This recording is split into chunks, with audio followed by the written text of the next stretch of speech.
नमस्कार दोस्तों, SK classes YouTube channel में आप सभी का हार्दिक स्वागत है। और आज इस वीडियो के अंतर्गत हम कोशिका से संबंधित कुछ इंपॉर्टेंट क्वेश्चन डिस्कस करने वाले हैं, जो कि आपके जितने भी प्रतियोगी परीक्षाएं हैं उन सभी के लिए बहुत ही महत्वपूर्ण रहने वाले हैं। ये सभी क्वेश्चन एनसीईआरटी और आरबीएससी की बुक से तैयार किए गए हैं, इस कारण से बहुत ही महत्वपूर्ण क्वेश्चन है। और आपकी पीछे जो एग्जाम में पूछे गए हैं वो क्वेश्चन भी हमने इसमें शामिल किए हैं और आगे आने की इनकी संभावना भी बहुत अधिक है। तो आइए शुरू करते हैं। आज का हमारा पहला क्वेश्चन है, कोशिका सिद्धांत किसने प्रतिपादित किया था? यानी कि सेल थ्योरी है, कोशिका सिद्धांत, ये किसके द्वारा दिया गया था? ऑप्शन फर्स्ट है स्लीडन एवं स्वान, सेकंड है वाटसन एवं क्रिक, थर्ड है मेंडल तथा मॉर्गन और फोर्थ है रॉबर्ट हुक। तो इस क्वेश्चन का राइट आंसर वो ऑप्शन फर्स्ट हो जाएगा। मेथियास स्लीडन और थियोडर श्वान इस प्रकार के वैज्ञानिक थे जिन्होंने कोशिका सिद्धांत दिया था। 1838-39 ईस्वी में इन्होंने कोशिका सिद्धांत दिया था और इन्होंने बताया कि जितने भी इस पृथ्वी पर जीव पाए जाते हैं वो सभी कोशिकाओं से निर्मित होते हैं। शरीर की संरचनात्मक एवं क्रियात्मक इकाई कोशिका होती है। नेक्स्ट है क्वेश्चन नंबर 2। निम्न में से कौन सा कोशिका सिद्धांत का अपवाद है? सेल थ्योरी का अपवाद इनमें से कौन सा है? ऑप्शन फर्स्ट है जीवाणु, सेकंड है कवक, थर्ड है लाइकेन और फोर्थ है वायरस। तो इस क्वेश्चन का राइट आंसर है ऑप्शन फोर्थ हो जाएगा। वायरस यानी कि विषाणु है, उनमें किसी प्रकार के कोशिकांग भी नहीं पाए जाते हैं और ये जब किसी कोशिका के अंदर पाए जाते हैं तब ये जीवित होते हैं, जब कोशिका के बाहर होते हैं तो ये मृत होते हैं। इस कारण से ये कोशिका सिद्धांत के अपवाद होते हैं। नेक्स्ट है क्वेश्चन नंबर 3। किसकी उपस्थिति यूकेरियोटिक कोशिकाओं को प्रोकैरियोटिक कोशिकाओं से अलग करती है? यानी कि नीचे ऑप्शंस दे रखे हैं, इनमें से कौन से ऑप्शंस हैं जो यूकेरियोटिक कोशिकाओं को प्रोकैरियोटिक कोशिकाओं से अलग करती है? ऑप्शन फर्स्ट है कोशिका भित्ति, सेकंड है केंद्रक झिल्ली, थर्ड है राइबोसोम और फोर्थ है लाइसोसोम। तो कोशिका भित्ति, राइबोसोम और लाइसोसोम ये तो इनमें पाए जाते हैं, लेकिन केंद्रक झिल्ली जो होती है ये प्रोकैरियोटिक कोशिकाओं को यूकेरियोटिक कोशिकाओं से अलग करती है, क्योंकि सुविकसित केंद्रक झिल्ली है वो प्रोकैरियोटिक कोशिकाओं में नहीं पाई जाती है। इसी कारण से जो केंद्रक होता है वो प्रोकैरियोटिक कोशिकाओं में अल्प विकसित होता है, नगन अवस्था में पाया जाता है। तो यहाँ पर हमारा राइट आंसर हो जाएगा केंद्रक झिल्ली, यानी कि ऑप्शन सेकंड।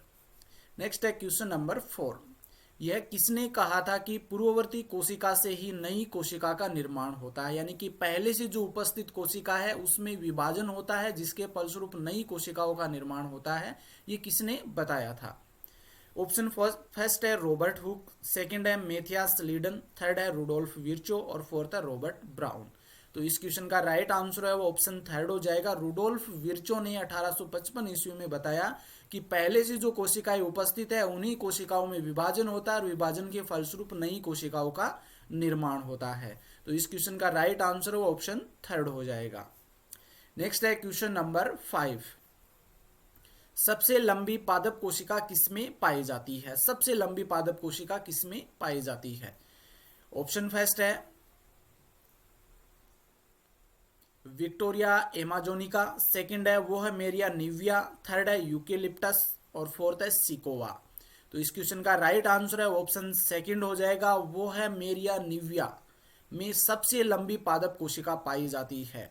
तो हमारे 5 नंबर के क्वेश्चन का राइट आंसर हो ऑप्शन सेकंड होगा, वो है मेरिया निविया है जिसमें सबसे लंबी पादप कोशिका मिलती है। नेक्स्ट है क्वेश्चन नंबर 6। डायोस्कोरिया में उपस्थित स्टार के समान क्रिस्टल कहलाते हैं? डायोस्कोरिया में स्टार के समान क्रिस्टल पाए जाते हैं, इन्हें हम क्या कहते हैं? ऑप्शन फर्स्ट है ड्रूसेस, सेकंड है सिस्टोलिथ, थर्ड है रेफाइड्स और फोर्थ है इनमें से कोई नहीं। तो इस क्वेश्चन का राइट आंसर है ऑप्शन फर्स्ट हो जाएगा, डूसेस कहलाते हैं। यानी कि डायोस्कोरिया में जो स्टार के समान क्रिस्टल पाए जाते हैं उन्हें डूसेस कहते हैं। तो ऑप्शन फर्स्ट हमारा यहां पर राइट हो जाएगा। नेक्स्ट है क्वेश्चन नंबर 7। रेफाइड्स सुई के समान कैल्शियम ऑक्सीलेट के क्रिस्टल हैं जो किसमें पाए जाते हैं? तो पहला क्वेश्चन यहाँ पर बन जाता है हमारा कि रेफाइड सुई के समान क्रिस्टल है, ये किसके बने होते हैं? तो कैल्शियम ऑक्सीलेट के क्रिस्टल होते हैं ये। और क्वेश्चन में ये पूछा कि ये किसमें पाए जाते हैं? तो ऑप्शन फर्स्ट है एस्पेरेगस, सेकंड है डहेलिया, थर्ड है बालसम और फोर्थ है गुलाब। तो इस क्वेश्चन का राइट आंसर है वो ऑप्शन थर्ड हो जाएगा, बालसम में रेफाइड्स क्रिस्टल पाए जाते हैं जो सुई के समान होते हैं और ये कैल्शियम ऑक्सीलेट के बने होते हैं। तो इस क्वेश्चन का राइट आंसर ऑप्शन थर्ड हो जाएगा बालसम। नेक्स्ट है क्वेश्चन नंबर 8। कोशिका भित्ति सहित सबसे छोटी जीवित कोशिका है। कोशिका भित्ति सहित सबसे छोटी जीवित कोशिका इनमें से कौन सी है? ऑप्शन फर्स्ट है वायरस की, सेकंड है शैवालों की, थर्ड है जीवाणु की और फोर्थ है माइकोप्लाज्मा की।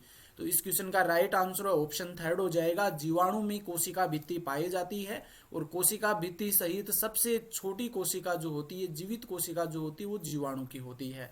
अगर क्वेश्चन यहाँ पर इस प्रकार का होता कि सीधा ही पूछ लिया जाता कि सबसे छोटी जीवित कोशिका कौन सी है, तो इसमें हमारा राइट आंसर माइकोप्लाज्मा हो जाता कि माइकोप्लाज्मा में कोशिका भित्ति नहीं पाई जाती है, लेकिन सबसे छोटी जीवित कोशिका माइकोप्लाज्मा होती है। क्वेश्चन में पूछा कि कोशिका भित्ति सहित, तो जीवाणु हो जाएगी। नेक्स्ट है क्वेश्चन नंबर 9। माइक्रोग्राफिया पुस्तक के लेखक कौन थे? ऑप्शन फर्स्ट है रॉबर्ट हुक, सेकंड है लुवेनहॉक, थर्ड है रुडोल्फ विर्चो और फोर्थ है स्वान। तो इस क्वेश्चन का राइट आंसर है ऑप्शन फर्स्ट हो जाएगा। रॉबर्ट हुक के द्वारा माइक्रोग्राफिया पुस्तक लिखी गई और इसी में इन्होंने कोशिका की खोज किस प्रकार से हुई थी उसका वर्णन इसी में किया था। तो मृत कोशिका की खोज रॉबर्ट हुक के द्वारा की गई थी 1665 ईस्वी में, जबकि जीवित कोशिका की खोज लुवेनहॉक के द्वारा की गई थी 1774 ईस्वी में। तो ये हमें अच्छे से ध्यान में रखना क्योंकि यहाँ से क्वेश्चन ज्यादातर पूछे जाते हैं।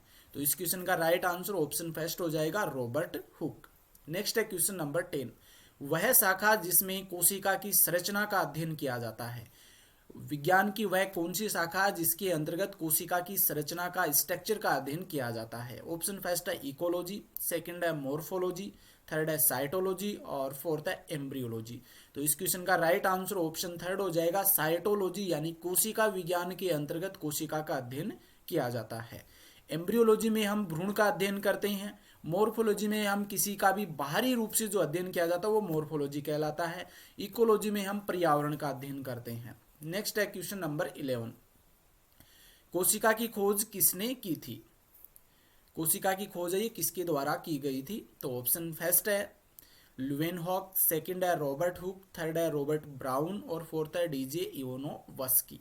तो इसका राइट आंसर ऑप्शन सेकंड हो जाएगा। रॉबर्ट हुक के द्वारा 1665 ईस्वी में सबसे पहले कोशिका की खोज की गई थी और इन्होंने मृत कोशिका की खोज की थी, जबकि जीवित कोशिका की खोज वो एंटोनी वॉन ल्यूवेनहॉक के द्वारा की गई थी।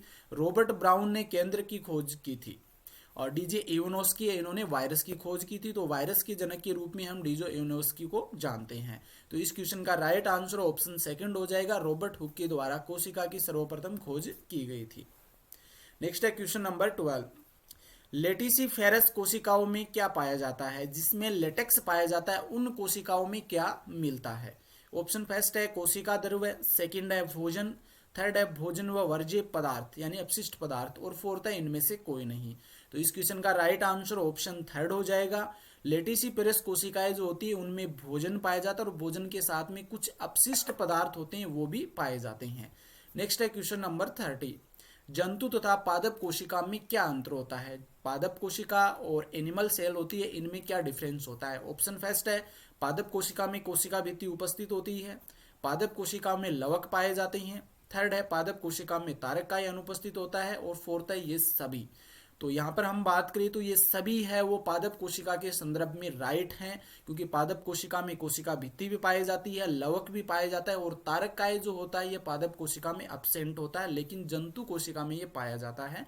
तो ये सभी ऑप्शन आपके राइट होंगे पादप कोशिका के संदर्भ में। नेक्स्ट हमारा क्वेश्चन आता है क्वेश्चन नंबर 14।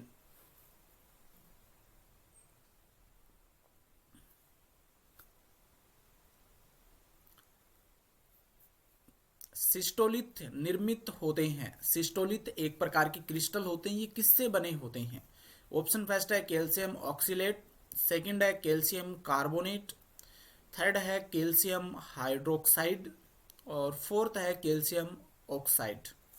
तो सिस्टोलिथ जो होते हैं ये बने होते हैं कैल्शियम कार्बोनेट के। तो यहाँ पर हमारा सेकंड ऑप्शन है वो राइट हो जाएगा। कैल्शियम कार्बोनेट से बने हुए क्रिस्टल क्या कहलाते हैं? सिस्टोलिथ कहलाते हैं। तो 40 नंबर क्वेश्चन का राइट आंसर हो जाएगा option second calcium carbonate. Next है क्वेश्चन नंबर 15। प्रोक्रियोटिक कोशिका में किसका अभाव होता है? जो प्रोक्रियोटिक कोशिका होती हैं उनमें किसका अभाव होता है, कौन सा एब्सेंट होता है? ऑप्शन फर्स्ट है केंद्रक झिल्ली, सेकंड है अंतर्द्रवी जालिका, थर्ड है गोल्जी काय और फोर्थ है उपरोक्त सभी। तो इस क्वेश्चन का राइट आंसर ऑप्शन फोर्थ हो जाएगा, यानी केंद्रक झिल्ली, अंतर्द्रवी जालिका, गोल्जी काय ये सभी अनुपस्थित होते हैं प्रोक्रियोटिक कोशिकाओं में। जितने भी झिल्ली युक्त कोशिकांग होते हैं वो सभी प्रोक्रियोटिक कोशिकाओं में नहीं पाए जाते हैं, जबकि ये जो यूकेरियोटिक कोशिका है उनमें झिल्ली युक्त कोशिकांग मिलते हैं। नेक्स्ट है क्वेश्चन नंबर 16। सबसे छोटी कोशिका है, निम्न में से सबसे छोटी कोशिका कौन सी है? ऑप्शन फर्स्ट है एसिटाबुलेरिया, सेकंड है नोस्टॉक, थर्ड है क्लेमाइडोमोनास और फोर्थ है प्लूरोनिमोनिया के समान जीव। तो इस क्वेश्चन का राइट आंसर ऑप्शन फोर्थ हो जाएगा, प्लूरोनिमोनिया के समान जीव, जिसे हम माइकोप्लाज्मा भी कहते हैं, जो कि सबसे छोटी कोशिका होती है। एसिटाबुलेरिया जो होती है ये सबसे बड़ी एक कोशिकीय शैवाल होती है, तो ये भी हमें ध्यान में रखना है। तो सबसे छोटी कोशिका कौन सी हो जाएगी? माइकोप्लाज्मा, जिसे हम पीपीएलओ भी कहते हैं, प्लूरोनिमोनिया लाइक ऑर्गेनिज्म। नेक्स्ट है क्वेश्चन नंबर 17। प्रोक्रियोट्स में निम्न में से किसका अभाव होता है? प्रोक्रियोट्स जीव होते हैं उनमें कौन सा इनमें से अब्सेंट होता है? ऑप्शन फर्स्ट है डीएनए, सेकंड है आरएनए, थर्ड है प्लाज्मा झिल्ली और फोर्थ है माइटोकॉन्ड्रिया। तो इस क्वेश्चन का राइट आंसर है ऑप्शन फोर्थ हो जाएगा, माइटोकॉन्ड्रिया जो होती है ये प्रोक्रियोटिक जीवों में अब्सेंट होती है, प्रोक्रियोटिक कोशिकाओं में नहीं पाया जाता है। तो मैंने पहले ही बता दिया कि जितने भी झिल्ली युक्त कोशिकांग होते हैं वो प्रोक्रियोटिक कोशिकाओं में अब्सेंट होती हैं, ये केवल जो यूकेरियोटिक कोशिका उनमें पाए जाते हैं। नेक्स्ट है क्वेश्चन नंबर 18। कोशिका का अधिकांश भाग किस पदार्थ से निर्मित होता है? कोशिका का अधिकांश भाग है वो किससे बना होता है? ऑप्शन फर्स्ट है जल, सेकंड है प्रोटीन, थर्ड है कार्बोहाइड्रेट और फोर्थ ऑप्शन हो जाएगा वसा। तो इस क्वेश्चन का राइट आंसर है ऑप्शन फर्स्ट हो जाएगा, कोशिका का अधिकांश भाग जो होता है ये जल का बना होता है, वाटर का बना होता है। लगभग 95% जल है वो पाया जाता है। नेक्स्ट है क्वेश्चन नंबर 19। एक पादप कोशिका से संपूर्ण नए जीवधारी बनाने की आंतरिक क्षमता क्या कहलाती है? यानी कोई भी एक पादप कोशिका उससे संपूर्ण जीव नया जीव बन सके, ऐसी आंतरिक क्षमता क्या कहलाती है? ऑप्शन फर्स्ट है ओंटोजेनी, सेकंड है टोटिपोटेंसी, थर्ड है फाइकोजेनी और फोर्थ है डिफरेंशिएशन। तो इस क्वेश्चन का राइट आंसर ऑप्शन सेकंड हो जाएगा, टोटिपोटेंसी, जिसे हम पूर्ण सत्यता भी कहते हैं। इसमें क्या होता है, इस प्रकार की जो कोशिकाएं होती हैं ये सीधे ही क्या करती है, एक नए जीव का निर्माण कर लेती हैं, इनमें नए जीव बनाने की क्षमता होती है। नेक्स्ट है क्वेश्चन नंबर 20। कोशिका की मुद्रा है, कोशिका की मुद्रा है। ऑप्शन फर्स्ट है माइटोकॉन्ड्रिया, सेकंड है एटीपी, थर्ड है राइबोसोम और फोर्थ है प्रोटीन। तो इस क्वेश्चन का राइट आंसर ऑप्शन सेकंड हो जाएगा, एटीपी जो होती है ये कोशिका की मुद्रा होती है और इसकी फुल फॉर्म हो जाएगी एडेनोसिन ट्राइफॉस्फेट। एटीपी का निर्माण है ये हमारी माइटोकॉन्ड्रिया में होता है, जब श्वसन की क्रिया होती है उस समय एटीपी का निर्माण हमारे माइटोकॉन्ड्रिया के अंदर होता है। शरीर की संरचनात्मक एवं क्रियात्मक इकाई है, हमारी बॉडी की स्ट्रक्चरल एंड फंक्शनल यूनिट क्या है? ऑप्शन फर्स्ट है कोशिका, सेकंड है उत्तक, थर्ड है अंग और फोर्थ है कोशिकांग। तो इस क्वेश्चन का राइट आंसर ऑप्शन फर्स्ट हो जाएगा, हमारे शरीर की संरचनात्मक और क्रियात्मक इकाई कोशिका होती है। कोशिकाएं हैं ये मिलकर के किसका निर्माण करते हैं, उत्तक का निर्माण करते हैं, और उत्तक मिलकर के अंग का निर्माण करते हैं, और अंग आगे मिलकर के तंत्र का निर्माण करते हैं, और जितने भी तंत्र हैं ये सभी मिलकर के हमारी बॉडी का निर्माण करते हैं। और इस प्रकार से शरीर की संरचनात्मक एवं क्रियात्मक इकाई हो जाती है कोशिका। तो इस क्वेश्चन का राइट आंसर ऑप्शन फर्स्ट हो जाएगा, कोशिका यानी कि सेल्स, जो कि हमारी बॉडी की स्ट्रक्चरल एंड फंक्शनल यूनिट होती है। नेक्स्ट है क्वेश्चन नंबर 22। सजीव एवं निर्जीव की योजक कड़ी किसे मानते हैं? ये क्वेश्चन बहुत बार पूछा जा चुका है, तो बहुत ही महत्वपूर्ण है। सजीव और निर्जीव की योजक कड़ी किसे मानते हैं? लिविंग और नॉन लिविंग की जो योजक कड़ी है वो किसे मानते हैं? ऑप्शन फर्स्ट है जीवाणु, सेकंड है कवक, थर्ड है विषाणु और फोर्थ है माइकोप्लाज्मा। तो इस क्वेश्चन का राइट आंसर ऑप्शन थर्ड हो जाएगा, विषाणु, जिसे हम वायरस कहते हैं। वायरस जो होता है जब किसी सजीव कोशिका के अंदर रहता है तो ये जीवित रहता है, जब कोशिका के बाहर हो जाता है तो ये मृत हो जाता है। यानी कि ये सजीव और निर्जीव की योजक कड़ी होती है। सामान्यतः अवस्था में ये मृत होता है, जब भी ये पोषक कोशिकाओं में उपस्थित होता है तो ये जीवित होता है। नेक्स्ट है क्वेश्चन नंबर 23। सर्वप्रथम जीवित कोशिका की खोज किसने की थी? सबसे पहले जीवित कोशिका की खोज, ऑप्शन फर्स्ट है एंटोनी वॉन ल्यूवेनहॉक, सेकंड है रॉबर्ट हुक, थर्ड है रॉबर्ट ब्राउन और फोर्थ है रुडोल्फ विर्चो। तो इस क्वेश्चन का राइट आंसर ऑप्शन फर्स्ट हो जाएगा, एंटोनी वॉन ल्यूवेनहॉक ने 1774 ईस्वी में सर्वप्रथम जीवित कोशिका की खोज की थी, जबकि 1665 ईस्वी में मृत कोशिका की खोज रॉबर्ट हुक के द्वारा की गई थी। रॉबर्ट ब्राउन ने केंद्रक की खोज की थी और रुडोल्फ विर्चो ने बताया कि पूर्ववर्ती कोशिका से ही नई कोशिका का निर्माण होता है। तो इस क्वेश्चन का राइट आंसर ऑप्शन फर्स्ट हो जाएगा, एंटोनी वॉन ल्यूवेनहॉक है जिन्होंने सबसे पहले जीवित कोशिका की खोज की थी। नेक्स्ट है क्वेश्चन नंबर 24। पादप कोशिका व जंतु कोशिका में प्रमुख संचित भोजन है। पादप कोशिका व जंतु कोशिका में प्रमुख संचित भोजन कौन सा है? ऑप्शन फर्स्ट है स्टार्च व ग्लाइकोजन, सेकंड है वसा व ग्लूकोज, थर्ड है प्रोटीन व वसा और फोर्थ है इनमें से कोई नहीं। तो इस क्वेश्चन का राइट आंसर ऑप्शन फर्स्ट हो जाएगा, स्टार्च व ग्लाइकोजन जो होता है, स्टार्च पादप कोशिका का संचित भोजन होता है और ग्लाइकोजन जो होता है ये जंतु कोशिका यानी एनिमल कोशिका, एनिमल सेल का संचित भोजन होता है। तो स्टार्च और ग्लाइकोजन जो होते हैं ये पादप कोशिका और जंतु कोशिका में संचित भोजन होते हैं, स्टोर्ड फूड होते हैं। नेक्स्ट है क्वेश्चन नंबर 25।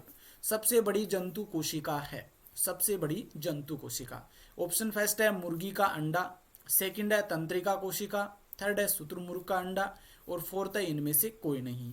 तो सबसे बड़ी जंतु कोशिका होती है, ऑप्शन हमारा यहाँ पर राइट हो जाएगा थर्ड, शुतुरमुर्ग का जो अंडा होता है ये सबसे बड़ी जंतु कोशिका होती है। तो इस क्वेश्चन का राइट आंसर ऑप्शन थर्ड हो जाएगा। नेक्स्ट है क्वेश्चन नंबर 26। मानव शरीर की सबसे लंबी कोशिका होती है, मानव शरीर की सबसे लंबी कोशिका, ऑप्शन फर्स्ट है कुफर कोशिका, सेकंड है तंत्रिका कोशिका, थर्ड है पदाणु कोशिका और फोर्थ है स्वेद कोशिका। तो इस क्वेश्चन का राइट आंसर ऑप्शन सेकंड हो जाएगा, तंत्रिका कोशिका जो होती है मानव शरीर की सबसे लंबी कोशिका होती है, जिसकी लंबाई लगभग 90 सेंटीमीटर होती है। आज इस वीडियो में हमने 26 क्वेश्चन है वो कोशिका से संबंधित डिस्कस किए हैं। ये क्वेश्चन आपको कैसे लगे हैं कमेंट करके जरूर बताइएगा। अच्छे लगे हैं तो वीडियो को अधिक से अधिक शेयर कीजिए। अभी तक आपने चैनल को सब्सक्राइब नहीं किया तो सब्सक्राइब जरूर कर लीजिए और आने वाले वीडियो की नोटिफिकेशन के लिए आपको बेल आइकन पर जरूर प्रेस कीजिए। धन्यवाद।